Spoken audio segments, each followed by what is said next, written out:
नमस्कार। वक्त हो चला है प्राइम एमपी का। मैं हूं आपके साथ रामकृष्ण शुक्ला। शुरुआत करेंगे अहम खबर के साथ, जहां पर ग्वालियर लोकसभा से बीजेपी कैंडिडेट भारत सिंह कुशवाहा ने आज अपना नामांकन दाखिल किया। इस मौके पर मध्य प्रदेश के मुख्यमंत्री डॉक्टर मोहन यादव और केंद्रीय नागरिक उड्डयन मंत्री ज्योतिरादित्य सिंधिया भी मौजूद रहे। बीजेपी उम्मीदवारों का नामांकन दाखिल करने के बाद सीएम डॉक्टर मोहन यादव ने कहा कि पूरा देश मोदीमय हो चुका है। साथ ही कहा कि आज से विधिवत जहां प्रचार प्रसार का आगाज हो चुका है। बता दें कि सीएम डॉक्टर मोहन यादव सबसे पहले मुरार पहुंचे थे, जहां उन्होंने नामांकन सभा को संबोधित किया और उसके बाद में सीधे कलेक्ट्रेट आए, जहां बीजेपी कैंडिडेट भारत सिंह कुशवाहा का नामांकन दाखिल कराया। उनके साथ केंद्रीय मंत्री ज्योतिरादित्य सिंधिया भी मौजूद रहे। आज ग्वालियर में हम नामांकन भरने आए। मुझे इस बात की प्रसन्नता है कि नरेंद्र मोदी जी के नेतृत्व में जिस प्रकार का देश भर में माहौल बना हुआ है। कल ही माननीय मोदी जी पिपरिया में आए थे, ऐतिहासिक सभा हुई, पूरा प्रदेश मोदीमय हो चुका, पूरा देश मोदीमय हो चुका है। ऐसे में हमारे अपने यहाँ के प्रत्याशी के साथ श्रीमान सिंधिया जी भी मौजूद है, हमारे श्रीमान नरोत्तम मिश्रा जी मौजूद है। हम सब मिलकर के आज फॉर्म भराने के लिए आए हैं। मुझे प्रसन्नता है कि मेरे जैसे कार्यकर्ता के नामांकन भरते के समय हमारे प्रदेश के मुख्यमंत्री माननीय डॉक्टर मोहन यादव जी, हमारे श्रीमती ज्योतिरादित्य सिंधिया जी, पूर्व गृह मंत्री हमारे नरोत्तम मिश्रा जी, हमारे लोकप्रिय सांसद विवेक सेवलकर जी, हमारे दोनों अध्यक्ष अभय चौधरी, कौशल शर्मा जी इस बीच उपस्थित हुए। सभी नेतृत्व का और जनता का आशीर्वाद आज लेकर मैंने फार्म भरा।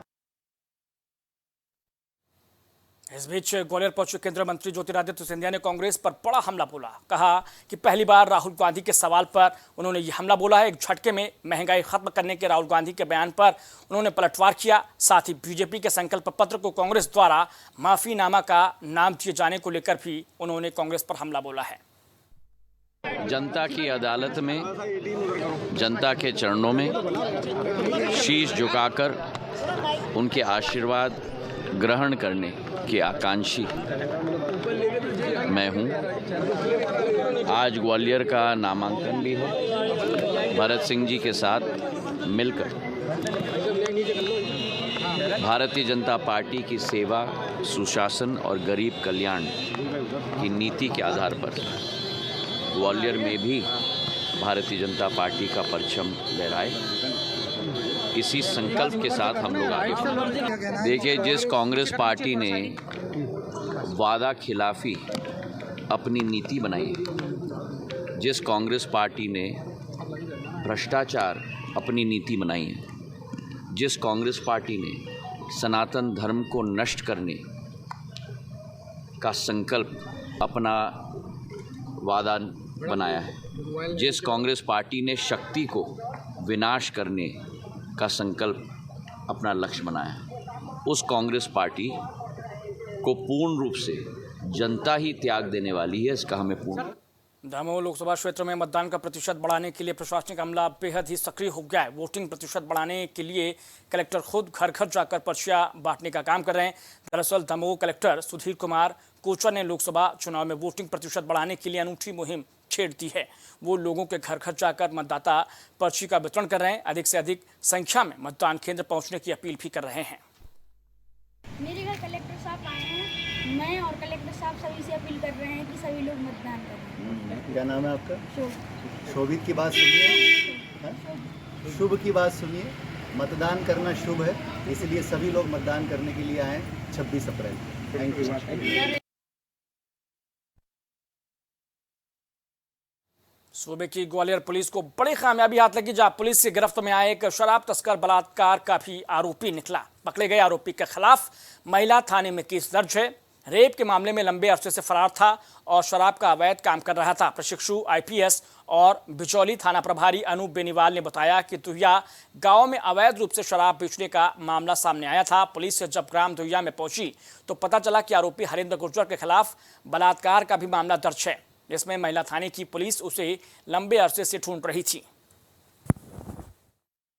व्यक्ति जो है अवैध शराब बेच रहा है, उस सूचना पर रेड की। उनने अपने बल को ले गए तो रेड पर जाकर उनके पास एक हरेंद्र गुर्जर करके आरोपी मिला। उसके कब्जे से 50 मसाला के क्वार्टर मिले। 34 धारा 34 का अपराध पंजीबद्ध कर विवेचना की गई। विवेचना में जब उससे पूछताछ की गई विस्तृत रूप से, और पूछताछ पर पता चला कि वो उसके विरुद्ध जो है महिला थाना पड़ाव में 376 का अपराध में वांटेड है और फरार चल रहा था। तो महिला थाना पड़ाव को सूचना दी गई और उनके द्वारा भी उक्त प्रकरण में गिरफ्तारी की गई।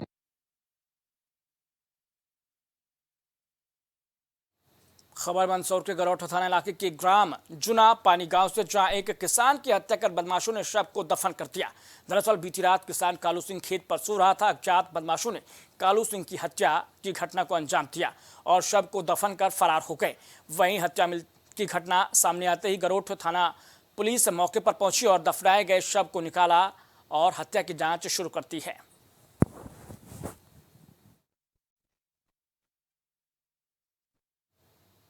ग्वालियर जिले के आंतरी थाना इलाके के पिपरीपुरा गांव में पिछले दिनों हुई एक अधेड़ महिला की मौत के मामले में सनसनीखेज खुलासा किया है। महिला की हत्या उसके बड़े बेटे धर्मेंद्र, उसकी पत्नी सावित्री, छोटी बहू चंदा, उसके पिता अमर सिंह और 2 भाई अजय और विजय ने की थी। इस सनसनीखेज घटना का एक वीडियो वायरल होने के बाद पुलिस ने घटना को संज्ञान में लिया था। वहीं पुलिस से घटना में मुख्य आरोपी छोटी बहू चंदा, उसके भाई अजय, बड़े बेटे धर्मेंद्र सरगर्मी से उनकी तलाश कर रही थी। घटना आंतरी की 5 मार्च की बताई जा रही है। आंतरी थाने में दिनांक 9 को उनके पति भगवान सिंह द्वारा अपनी पत्नी मुन्नी देवी के साथ उनकी बहू और उनके ससुराल वाले परिजनों बहू के जो है भाई और पिता द्वारा मारपीट की गई थी। उस पर से 7 तारीख को और उसकी रिपोर्ट 9 तारीख को की गई थी उनके द्वारा। उस पर से थाना आंतरी में 4 लोगों के खिलाफ धारा 323, 324, 294, 56 का अपराध, 34 का अपराध पंजीबद्ध कर विवेचना में लिया गया था। विवेचना के दौरान उनको मेडिकल कराया गया और चूँकि उनकी चोटें ज़्यादा थी शरीर में, उनको जेएच रेफ़र किया गया था और जेएच में इलाज के दौरान उनकी मृत्यु हो गई थी। मृत्यु पर से उसमें प्रकरण में धारा 302 का अपराध बढ़ाया गया, 120B का भी अपराध बढ़ाया गया। और जब इन लोगों से पूछताछ की गई तो पूछताछ में 2 लोगों को और खुलासा हुआ। जो उसकी बड़ी बहू थी सावित्री और उसका लड़का धर्मेंद्र, उनके द्वारा भी मारपीट उसके द्वारा की गई थी, तो उनको भी आरोपी बनाया गया है प्रकरण में। अभी तक प्रकरण में 3 लोगों को गिरफ्तार किया गया, बाकी लोगों की गिरफ्तारी जल्दी की जाए। बढ़ते छत्तीसगढ़ की खबरों की ओर, चांपा के बलौदा थाना इलाके से ये खबर है, जहां पुलिस की मिलीभगत से डीजल और कोयला चोरी का कारोबार बेधड़क चल रहा है। बीते 3 दिनों पहले बलौदा थाने पुलिस ने अवैध डीजल और कोयला चोरी करने वाले 8 आरोपियों को गिरफ्तार किया था। मामले में साइबर टीम और बलौदा पुलिस से वाहवाही लूट रही थी कि आरोपियों ने अब पुलिस पर 3-3 लाख रुपयों की घूस लेने का बड़ा आरोप लगाया है। वहीं इस पूरे मामले में बलौदा थाना प्रभारी ने किसी भी तरीके की लेन देन होने से इनकार किया है। डीजल के ऊपर कार्रवाई हुई जिसमें 40/4 के तहत करीबन 2100 लीटर के आसपास अवैध डीजल को जब्त किया गया है। आरोपियों के खिलाफ 40/4 पर कार्रवाई की गई है।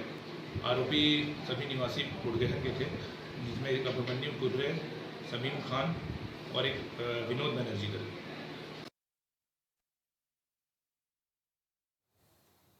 सरगुजा के मैनपाट कमलेश्वरपुर थाना इलाके के बरीमा गांव में दिल को झकझोर देने वाली घटना सामने आई है, जहां घर में आग लगने से घर में सो रहे 3 मासूम बच्चों की दर्दनाक मौत हो गई।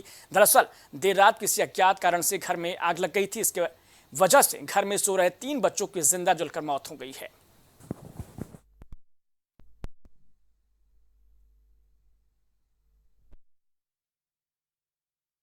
मैनपाट के ग्राम बरीमा में रात्रि में एक आगजनी हुई है। उसमें 3 बच्चों की मृत्यु हो गई है और बच्चों की जो मां है वो रात्रि लगभग 9 बजे के आसपास खाना खाने के बाद घर से निकल गई थी।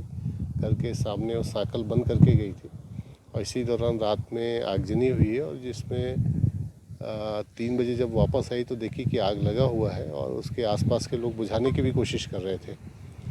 और किन कारणों से आग लगी, इन सब की जांच के लिए इसमें मर्ग कायम किया गया है और एफएसएल की टीम भी मौके पे पहुंच रही है और पूरे छानबीन के बाद ये चीज़ें क्लियर होंगी। दयापुर थाना इलाके के ग्राम फतेहपुर में पति पत्नी अपने 2 मासूम बच्चों के साथ निर्माणाधीन मकान में सो रहे परिवार पर एक हाथी ने हमला बोल दिया। इस घटना में पति पत्नी सहित 8 महीने के मासूम बच्चा जो है वो घायल हो गया। इन्हें वन विभाग की मदद से उदयपुर मेडिकल कॉलेज में इलाज के लिए भर्ती कराया गया, जहां पत्नी हरामती और 8 महीने के मासूम अंजना की हालत नाजुक बताई जा रही है।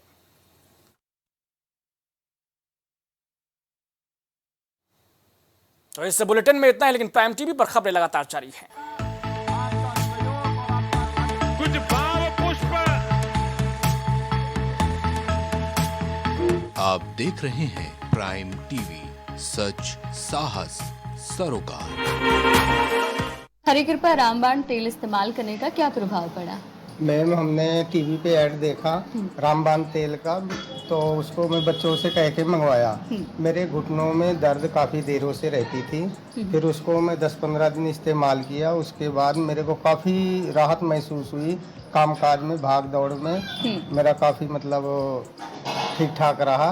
अब उससे हमको बहुत ज़्यादा राहत है। मैं मार्केटिंग का काम अपने आराम से कर लेता हूँ।